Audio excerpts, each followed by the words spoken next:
નમસ્કાર મિત્રો, સ્વાગત છે તમારું। આજે વાત કરીશું ધોરણ 7ની અંદર સામાજિક વિજ્ઞાનમાં આપણું પાઠ નંબર 1 છે રાજપૂત યુગ, નવા રાજ્યો અને શાસકો, જેના પાઠનું આપણે સ્વાધ્યાયનું સરળ સોલ્યુશન આ વિડીયોમાં કરવા જઈ રહ્યા છે। વિદ્યાર્થી મિત્રો, વિડીયોની શરૂઆત કરીએ તેના પહેલાં તમે ખાસ ચેનલમાં નવા છો તો ચેનલને પણ અવશ્ય સબસ્ક્રાઈબ કરી વિડીયોને લાઇક અને શેર કરવાનું પણ ન ભૂલતા।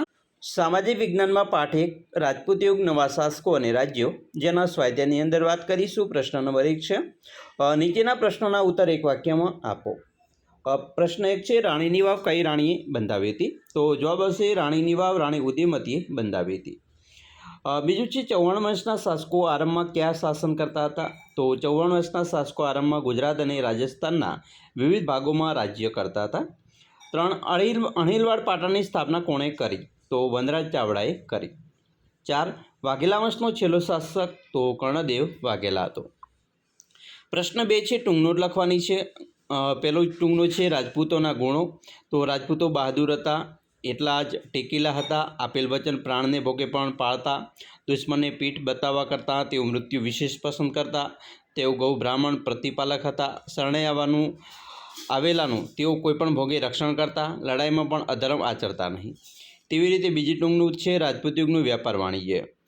તો રાજપૂત યુગમાં વાણિજ્ય વ્યવસ્થા ઉપર દેખરેખ રાખવા માટે એક અલગ વિભાગ હતો।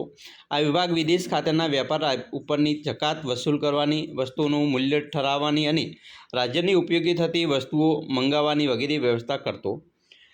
મુખ્ય કર જમીનની ઉપજનો 6ઠ્ઠો ભાગ મિત્રો હતો। રાજપૂત યુગમાં જમીન પરના કર ભાગ નામે ઓળખાતો। આજે પણ જમીન ઉપર કર લેવાય છે। બંદરો અને નાકા ઉપર તથા સિંચાઈ ઉપર કર ઉઘરાવવામાં આવતો। આ સમયે દરિયાઈ પારના વેપાર માટે ગુજરાતના સ્તંભ તીર્થ એટલે કે હાલનું ખંભાત અને ભૃગુ કચ્છ એટલે હાલનું ભરૂચ બંદરો જાણીતા હતા। પ્રશ્ન મિત્રો 2ની વાત કરીશું। નીચેના પ્રશ્નોના જવાબ આપવાના છે, જેમાં પહેલું છે, ઉત્તર ભારતના કોઈપણ 3 મુખ્ય રાજ્ય વંશોના નામ લખો। તો ઉત્તર ભારતમાં આવશે મિત્રો પરમાર વંશ, ચૌહાણ વંશ અને સોલંકી વંશ। બીજું, દક્ષિણ ભારતના કોઈપણ 3 મુખ્ય રાજ્ય વંશોના નામ। તો ચાલુક્ય વંશ, રાષ્ટ્રવંશ, રાષ્ટ્રકૂટ વંશ અને પલ્લવ વંશ। ત્રીજું, ગુજરાતનો પ્રથમ સુલતાન કોણ હતો? તો ગુજરાતનો પ્રથમ સુલતાન જફર ખાન અને મુઝફ્ફર શાહ નામ ધારણ કરીને સુલતાન બન્યો હતો। ચોથું, રાજમાતા મિનળ દેવીએ પ્રજા કલ્યાણના કયા કયા કાર્યો કર્યા હતા? તો રાજમાતા મિનળ દેવીએ પ્રજાને ન્યાય આપવાના ઘણા કામ કર્યા હતા, તેમજ સોમનાથનો યાત્રા વેરો મિત્રો બંધ કરાવવામાં, ધોળકામાં મલાવ તળાવનું બાંધકામ કરાવવા જેવા કાર્યો પણ કર્યા હતા। પ્રશ્ન 3 છે, એનો છે, નીચેના વિકલ્પમાં સાચો વિકલ્પ શોધીને ઉત્તર લખવાનો છે। પહેલો છે વિકલ્પ કે ઉત્તર ભારતમાં કયા રાજાના અવસાન બાદ નાના નાના રાજ્યો સ્વતંત્ર થયા? તો જવાબ આવશે બી, હર્ષવર્ધનના। બીજું છે, બુંદેલખંડનું રાજ્ય પાછળથી કયા નામે ઓળખાયું? તો જોજોક ભુક્તિ નામે ઓળખાયું, જેજાક ભુક્તિ। ત્રીજું, માળવાના પરમાર વંશના શાસકોમાં નીચેનામાંથી કોનો સમાવેશ થતો નથી? તો કુમારપાળ।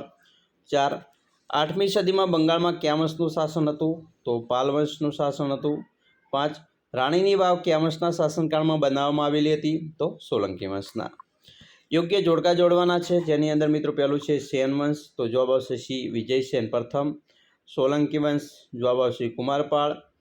પાલ વંશ, ગોપાળ। રાષ્ટ્રકૂટ વંશ, તો એમાં આવશે ગોવિંદ ત્રીજો। અને પલ્લવ વંશ, તો જવાબ આવશે નરસિંહ વર્મા બીજો। તો આવી રીતે તમે પણ તમારો સ્વાધ્યાય મિત્રો ચોપડીનું સ્વાધ્યાય કરી શકો છો તમારી નોટબુકની અંદર। આશા રાખીએ છીએ તમને આપણો આ વિડીયો ખૂબ જ ઉપયોગી નીવડશે, અને ખાસ વિડીયો ગમે હોય તો લાઇક, શેર અને સબસ્ક્રાઈબ કરવાનું પણ ન ભૂલતા।